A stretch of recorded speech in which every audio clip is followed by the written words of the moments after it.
Hello everyone, स्वागत है आप सभी का अपराइजिंग एकेडमी में। और ये हमारी कक्षा 10 की गणित की लेक्चर सीरीज का आज लेक्चर नंबर 6 है।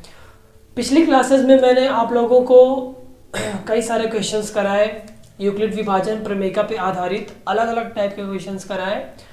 इस क्लास में भी हम लोग वही करने वाले हैं और आज जितने भी टाइप के पॉसिबल क्वेश्चंस बन सकते थे मैंने बना लिए और आज ये हमारा क्वेश्चंस के ऊपर लास्ट लेक्चर है। तो आइए देखते हैं एक एक करके एग्जांपल्स और कितने टाइप के एग्जांपल्स हम लोग को स्टडी करने हैं।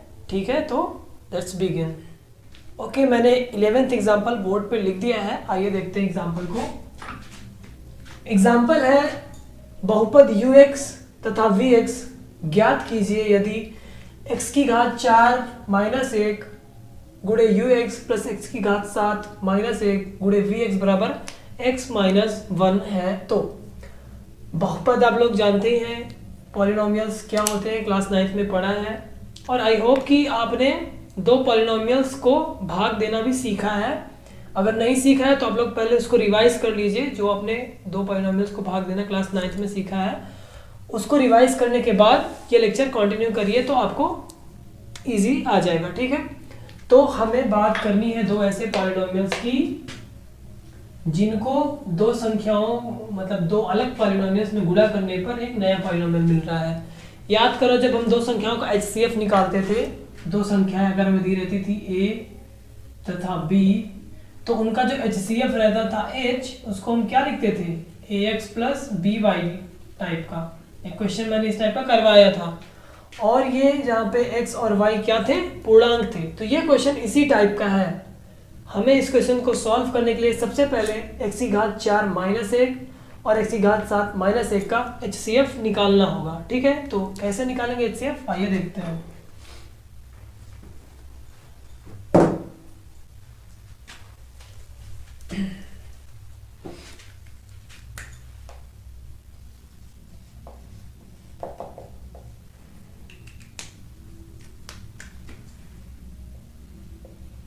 x की घात 4 माइनस 1 तथा x की घात 7 माइनस 1 का HCF कैसे निकालेंगे। देखो, यहाँ पे x की घात 7 है, यहाँ पे x की घात 4 है।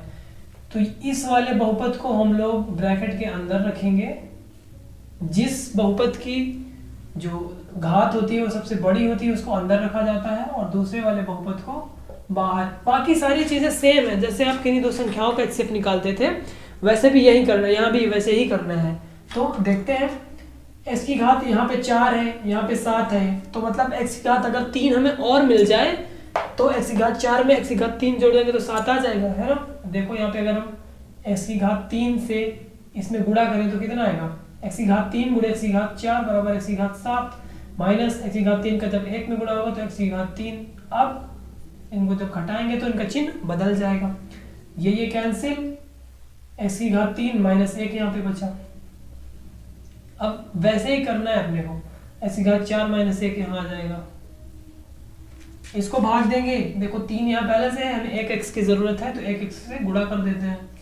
तो ये क्या आ जाएगा, x की घात 4 माइनस x, जब इसको घटाएंगे तो ये कैंसिल हो जाएगा और यहाँ पे x माइनस 1 आ जाएगा। अब वापस से x माइनस 1 से हमको भाग देना पड़ेगा x माइनस x की घात 3 माइनस 1 में, x स्क्वायर माइनस x, यहाँ पे x क्यूब आ जाएगा और माइनस का x स्क्वायर, घटाएंगे तो फिर से चिन्ह बदल जाएगा, ये आ गया x स्क्वायर माइनस 1। अब देखो यहाँ पे जो x की घात है वो x माइनस 1 से ज्यादा है, x स्क्वायर x से ज्यादा होता है, तो हमें x माइनस 1 से अभी और भाग देना पड़ेगा, एक बार में काम नहीं चलने वाला है। तो x स्क्वायर लाने के लिए हमें इसमें x का और एक बार गुणा करना पड़ेगा। तो ये क्या बन जाएगा, x square minus x minus plus ये कैंसिल हो गया, यहाँ पे आ गया x माइनस 1। देखो ये दोनों बराबर आ गए, तो हम एक बार एक का अगर गुणा करके यहाँ पे लिख दें तो ये दोनों कैंसिल हो गए, यहाँ पे 0 आ गया रिमाइंडर। तो अगर आपने किन्हीं दो बहुपदों को भाग देना सीखा है तो आपको एकदम आसानी से आ जाएगा। ठीक है, ओके, इनका हमें HCF मिल गया। लास्ट टाइम जिस संख्या से डिवाइड किया था वही HCF हो जाएगी। मैं इसको लिख लेता हूँ यूक्लिड विभाजन एल्गोरिदम यूक्लिड विभाजन लेमा के तौर पे लिख लेता हूँ। इसको कैसे लिखेंगे, जो अपना x की घात 7 माइनस 1 रहेगा, ये क्या होता था, डिविडेंड बराबर डिवाइजर गुणे ये जो क्वोशंट होता है और प्लस रिमाइंडर। तो x की घात 7 माइनस 1 बराबर x की घात 4 माइनस 1, इसमें गुणा करेंगे x की घात 3 का और प्लस अपना जितना शेष आया, एक बार में ये आया।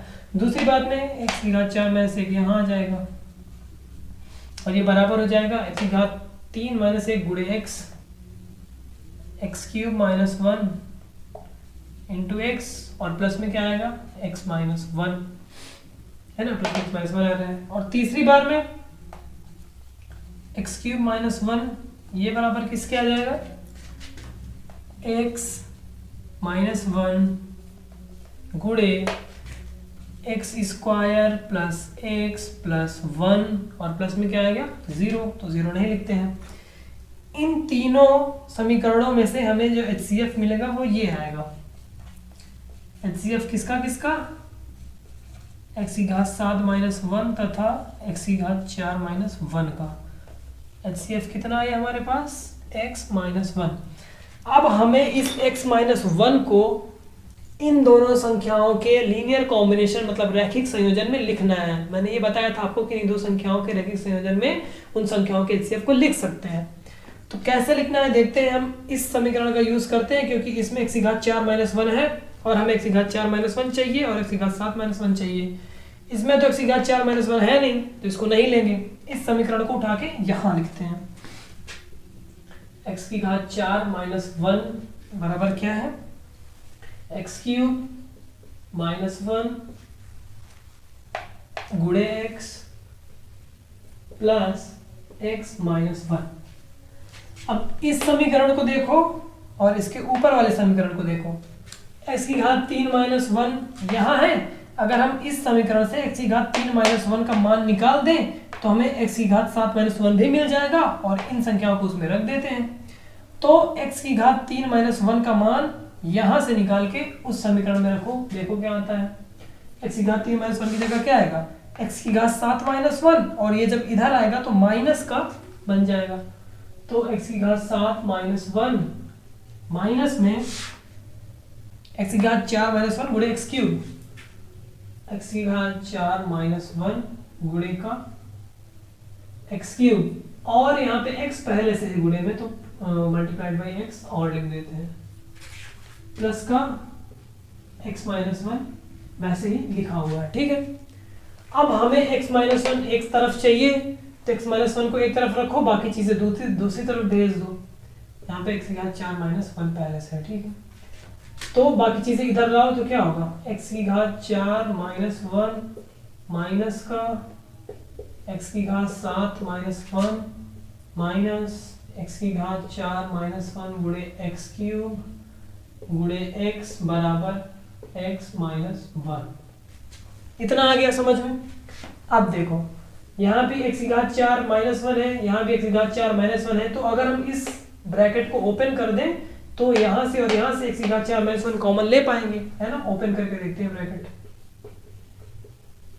माइनस का गुणा जब अंदर होगा और साथ में x का भी गुणा होगा तो क्या हो जाएगा, x की घात 7 माइनस 1 और गुणे में x। अब इस माइनस का गुणा इस माइनस से होगा तो ये प्लस बन जाएगा x की घात 4 माइनस 1 और जब इस x का गुणा होगा तो x की घात 4 हो जाएगा बराबर x माइनस 1। क्लियर है।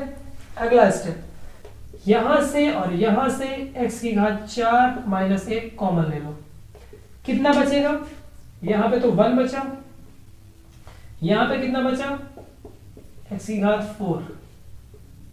अब हमें x की घात 7 माइनस 1 किस में चाहिए, प्लस में। तो x की घात 7 माइनस 1 में जो माइनस है इसको हम एडजस्ट करते हैं x के साथ। देखो x की घात 7 माइनस 1 को ऐसे ही लिखा रहने दो और ये जो माइनस है इसको x के साथ लिख दो, गुणे माइनस का x और बराबर में क्या आएगा x माइनस 1। अब इस समीकरण को और इस समीकरण को कंपेयर करो, देखो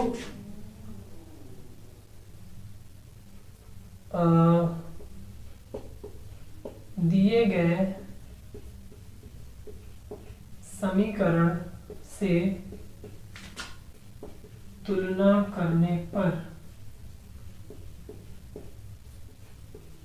जब तुलना करोगे तो हमें ux बराबर क्या मिल जाएगा, ux की जगह 1 + x की घात 4 है ना, और vx की जगह -5x। तो हमें ux और vx के मान आ गए, जिससे हम x - 1 को x की घात 4 - 1 गुणे ux प्लस x की घात 7 - 1 गुणे vx लिख सकते हैं। कैसे किया मैंने, आप अगर एक बार में नहीं समझ आया है तो वीडियो रिवाइंड करके देख लीजिए। और सबसे इंपॉर्टेंट, आपको दो बहुपदों का, पॉलिनोमियल्स का डिवीजन यानी भाग आना चाहिए इसके लिए। अगर भाग नहीं आएगा तो ये ही नहीं समझ आएगा, तो आगे की बात ही कैसे कर पाएंगे। ठीक है, तो आई होप कि आपको समझ में आ गया। अगर फिर भी नहीं समझ आया है तो आप कमेंट करके पूछ सकते हैं, मैं आपको क्लियरिफाई कर सकता हूँ। चलते हैं हम लोग नेक्स्ट एग्जाम्पल में, अब हम लोग चलते हैं। ऑलराइट, तो अपना जो 12th एग्जाम्पल है वो इस प्रकार है कि 4 अंकों की सबसे बड़ी से बड़ी संख्या जो पूर्णतः 15, 24 तथा 36 से विभाजित है।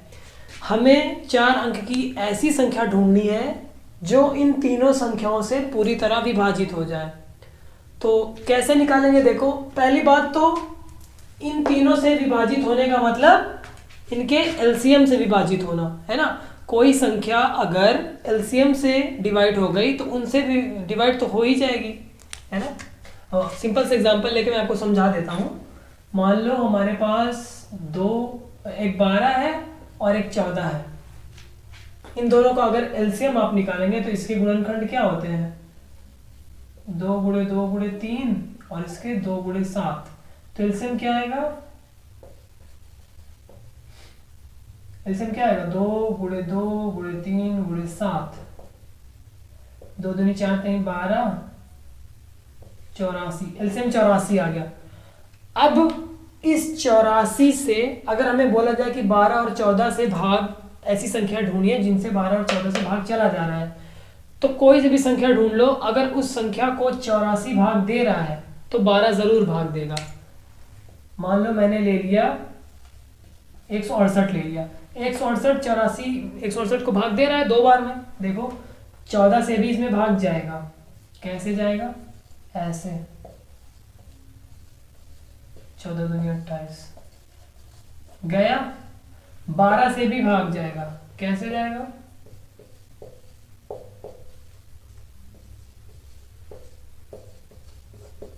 तो आई होप कि ये ट्रिक आपको समझ आ गई है जो मैं यूज करने वाला हूं। अगर हमें किन्हीं 2 या 3 संख्याओं से किसी एक संख्या को भाग देना है तो हम उनका एलसीएम निकाल लेते हैं और सिर्फ एलसीएम से भाग देकर हम उन तीनों संख्याओं के लिए अपना एक काम कर सकते हैं, है ना। तो आइए देखते हैं।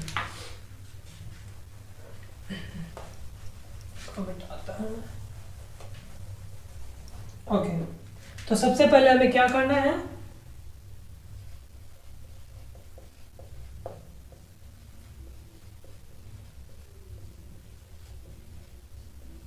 पंद्रह 24 तथा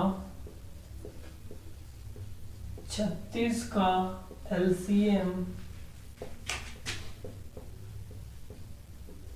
निकालना है। ठीक है, एलसीएम निकालने के लिए इनका गुणनखंड कर लेते हैं।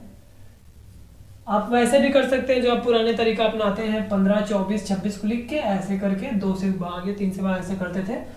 तो मैं गुणनखंड निकाल लेता हूँ या वैसे ही कर देता हूँ, कोई सीन नहीं है, कैसे भी कर सकते हैं आप, कोई दिक्कत नहीं, सिर्फ एलसीएम तो निकालना है। 2 से भाग दिया 15 12 18, फिर 2 से भाग दिया 15 6 9, फिर 2 से भाग दिया 15 3 9, 3 से भाग दिया तो ये 5 बन गया, 1 बन गया 3, वापस 3 से भाग दिया 5 1 1, वापस 5 से भाग दिया 1 1 1। तो हमें एलसीएम जो निकल के आया क्या हो गया, 2 × 2 × 2 × 3 × 3 × 5, है ना। ये एलसीएम आएगा। 2 दूनी 4 4 दूनी 8 और 8 पंचे 40, 3 3 का 9, 9 4 जा 36, 360 एलसीएम आ गया है ना। अब हमें ऐसी संख्या ढूंढनी है जो 360 से कट जाए पूरी तरह और वो 4 अंकों की सबसे बड़ी संख्या होनी चाहिए उस टाइप की, है ना। सबसे पहले तो 4 अंकों की सबसे बड़ी संख्या होती क्या है ये देख लो।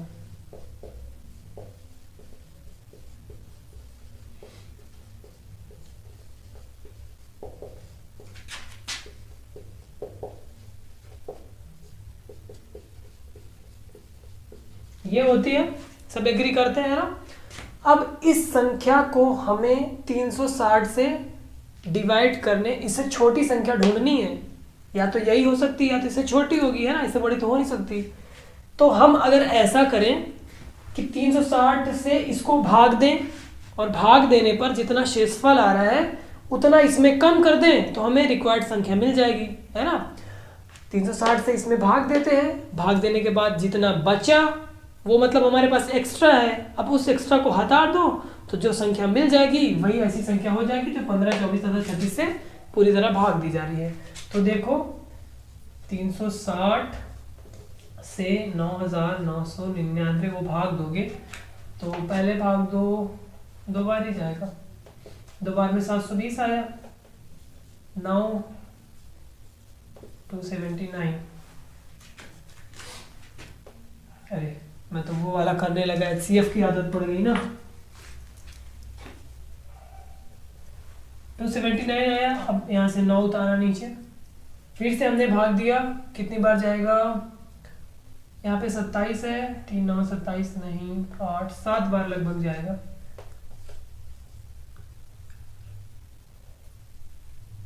हासिल आया 4, 7 तरीके का 4 25। देखो घटा के 9 में से 2 गए 7, 7 में से 5 गए 2, फिर से 279 आ गया। ठीक है, इतना हमारा शेषफल आ गया। तो जो हमें रिक्वायर्ड नंबर है, अभीष्ट संख्या जो हमारी है,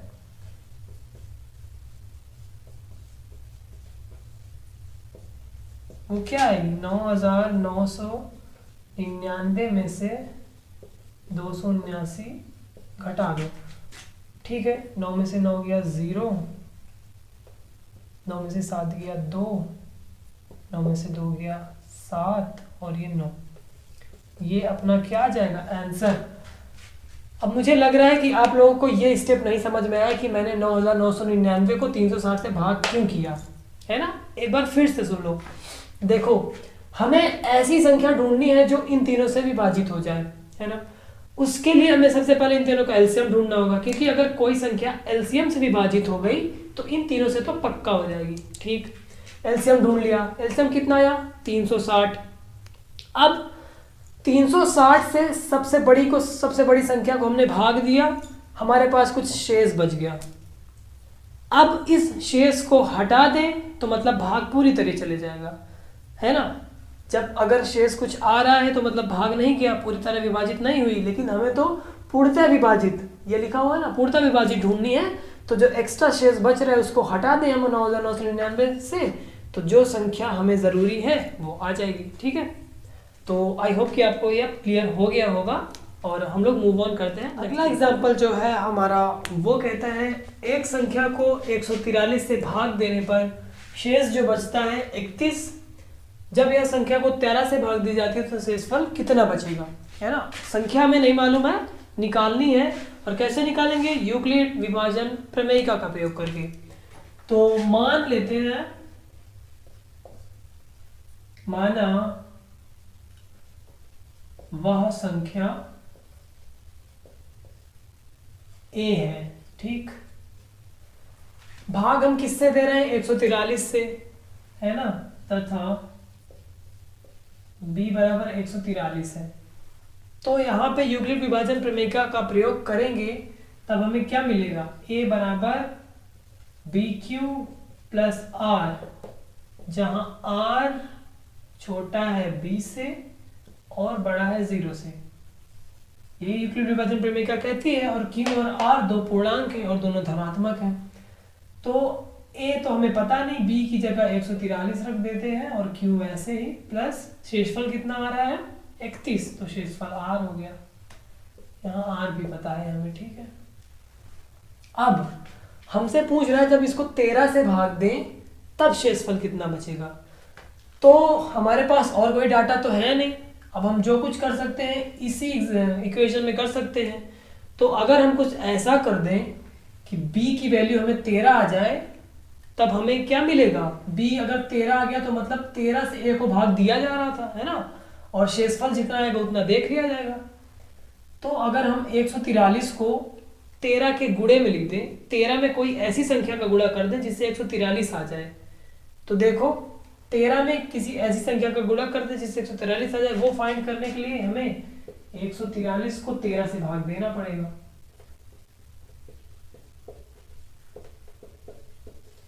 क्या पता चला, हमें 11 से गुणा करना पड़ेगा। तो यहाँ a बराबर कितना आ गया, 13 गुणे 11, और q तो पहले से ही है, और प्लस अभी और 31 को भी हमें तोड़ना पड़ेगा, है ना, क्योंकि 31 हमें क्या कंडीशन रहती है, जो शेष रहता है वो b से छोटा होता है। अगर b को हम 13 बना रहे हैं तो ये जो शेष है ये भी 13 से छोटा होना चाहिए। तो 31 को तोड़ो, ऐसा तोड़ो कि उसके गुणे में 13 रहे। देखो 31 से 13 को भाग दो, वो 13 से 31 को भाग दो, कितना आएगा, 13 दूनी 26, 13 तीन 39, ज्यादा हो गया तो दो बार में ही करना पड़ेगा 26, 31 में से 26 गए 5। तो 13 को जब हमने 13 से जब हमने 31 में भाग दिया तो भाग गया दो बार और शेषफल आया 5। तो 31 को क्या लिख सकते हैं हम लोग, 13 गुणे 2 प्लस 5। समझ आई ये बात। आइए 31 का मान यहाँ पे रख देते हैं, क्या आएगा, 13 गुणे 2 प्लस 5। यहाँ भी 13 है, यहाँ भी 13 है, फटाक से कॉमन ले लिया। यहाँ पे कितना आया 11 क्यों, प्लस यहाँ पे कितना आया 2 और प्लस का 5। अब इस 11 क्यू प्लस 2 को हम मान लेते हैं s, तो हमें क्या मिल जाएगा 13s प्लस का 5 और यहाँ पे a। देखो यूक्लिड विभाजन प्रमेय जैसा बन गया। किसी भी एक संख्या, पूर्णांक संख्या a के लिए जब हम a को 13 से भाग देते हैं तो हमें s और 5 ऐसे मिलते हैं जहाँ पे s पूर्ण प्राकृतिक संख्या है और 5 भी पूर्ण प्राकृतिक संख्या है। तो इससे हमें क्या पता चलता है, जो s है वो कोशेंट है, मतलब जितनी बार भाग गया, और 5 जो है वो शेषफल है, मतलब रिमाइंडर। हमें यही चाहिए था कि जब 13 से भाग दे तो शेषफल कितना है, अतः शेषफल कितना हो गया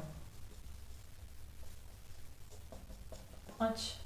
आंसर एकदम इजी हो गया है ना। कोई भी सवाल इस टाइप का हो तो आपको पहले जो दिया गया डाटा है उसको यूक्लिड विभाजन प्रमेय के हिसाब से लिख लेना है, फिर बाद में जिस संख्या से भाग करनी है उस संख्या को यहाँ पे लाने के लिए इस संख्या को बदलना पड़ेगा, इसको बदलना पड़ेगा और जो शेषफल इसको बदलना पड़ेगा। बदल के अपना रिक्वायर्ड नंबर कॉमन ले लो तो शेषफल आ गया, है ना। चलो आगे वाले एग्जाम्पल पे चलते हैं, देखते हैं हमारा नेक्स्ट एग्जाम्पल किस टाइप का है और कैसे सॉल्व होगा। तो दिया हुआ है कि p और q दो धनात्मक पूर्णांक हैं, ओके, जिनका न्यूनतम अभाज्य गुणनखंड क्रमशः 3 तथा 5 है। न्यूनतम मतलब जब हमने p और q का गुणनखंड किया, उन्हें फैक्टर्स में तोड़ा, तो जो सबसे छोटा वाला फैक्टर है, p का जो सबसे छोटा वाला फैक्टर है वो 3 है और q का जो सबसे छोटा वाला फैक्टर है वो 5 है। तो p प्लस q का सबसे छोटा वाला फैक्टर क्या होगा, यही पूछ रहे हैं, है ना। तो सबसे पहले तो ये बात समझो, अगर p का सबसे छोटा वाला फैक्टर 3 है, p का न्यूनतम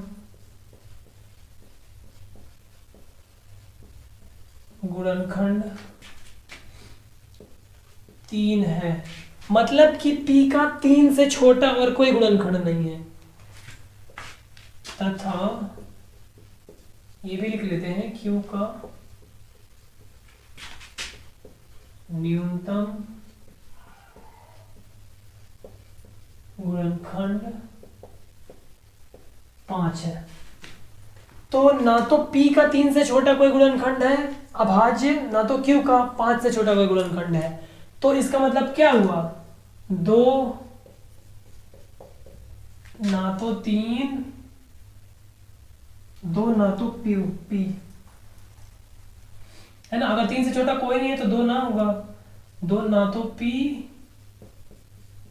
ना तो Q का, एक सेकेंड,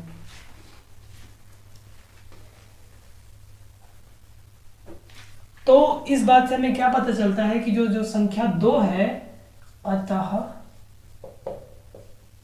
P तथा Q का 2 गुणनखंड नहीं है ना, कह सकता हूं मैं कि नहीं है। अगर P में 3 से छोटा कुछ नहीं है, Q में 5 से छोटा कुछ नहीं है, तो ये जाहिर सी बात है कि P और Q दोनों में 2 गुणनखंड होगा ही नहीं। अगर किसी संख्या का 2 गुणनखंड नहीं है तो मतलब वो संख्या 2 से भाग नहीं दी जा सकती। क्लियर है? जब किसी संख्या को 2 से भाग दे सकते हैं तभी ना वो 2 उसमें गुणनखंड 2 आता है।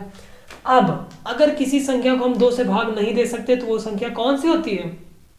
विषम संख्या, है ना। सम संख्याएं वो होती हैं जिनको हम 2 से भाग दे सकते हैं और विषम संख्याएं वो होती हैं जिनको हम 2 से भाग नहीं दे सकते हैं। तो ना तो हम P को 2 से भाग दे सकते हैं, ना ही Q को 2 से भाग दे सकते हैं। तो इसका क्या मतलब है? P तथा Q दोनों विषम संख्याएं हैं, ऑड नंबर्स हैं, है ना, विषम संख्याएं हैं। P भी विषम है, Q भी विषम है, तो P प्लस Q क्या होगा? 2 विषम संख्याओं को जोड़कर क्या बनता है? सम संख्या। अतः P प्लस Q एक सम संख्या है। अब सम संख्या है तो 2 से भाग दे सकते हैं, किसी भी सम संख्या को 2 से भाग दे सकते हैं, तो इसका मतलब P प्लस Q का जो सबसे छोटा गुणनखंड है वो क्या हो जाएगा? 2, क्योंकि 2 से वो छोटा गुणनखंड तो कोई एग्जिस्ट ही नहीं करता। तो ये क्या पता चलेगा इससे कि P प्लस Q का न्यूनतम, इसमें सिर्फ दिमाग की शक्ति का इस्तेमाल करना था, कैलकुलेशन जैसा कुछ नहीं था। अभाज्य गुणनखंड बस 2 बार सोचना है, हो गया, 2 है ना। तो अब ये जो एक्सरसाइज हमारी चल रही थी यूक्लिड विभाजन एल्गोरिथम से रिलेटेड, इसके मैंने लगभग हर एक टाइप के क्वेश्चन करा दिए हैं। अगर आपको इस एक्सरसाइज से रिलेटेड कोई और टाइप का क्वेश्चन आपको दिख जाता है और आपको नहीं आ रहा है तो आप कमेंट में उसको पूछ सकते हैं, मैं उसको रिप्लाई करूँगा, ठीक है, सॉल्व करके। तो आज का लेक्चर हम लोग यहीं ख़त्म करते हैं और कल के लेक्चर में जब हम लोग वापस आएंगे तो मैं शुरू करूँगा फंडामेंटल थ्योरम ऑफ अरिथमेटिक्स, मतलब कि गणित की, अंक गणित की आधारभूत प्रमेय, है ना, वो टॉपिक हमारा नया टॉपिक होगा, शुरू करेंगे। तो आज का लेक्चर यहीं पे मैं बंद करता हूँ और मिलते हैं आपसे नेक्स्ट वीडियो में। Thank you.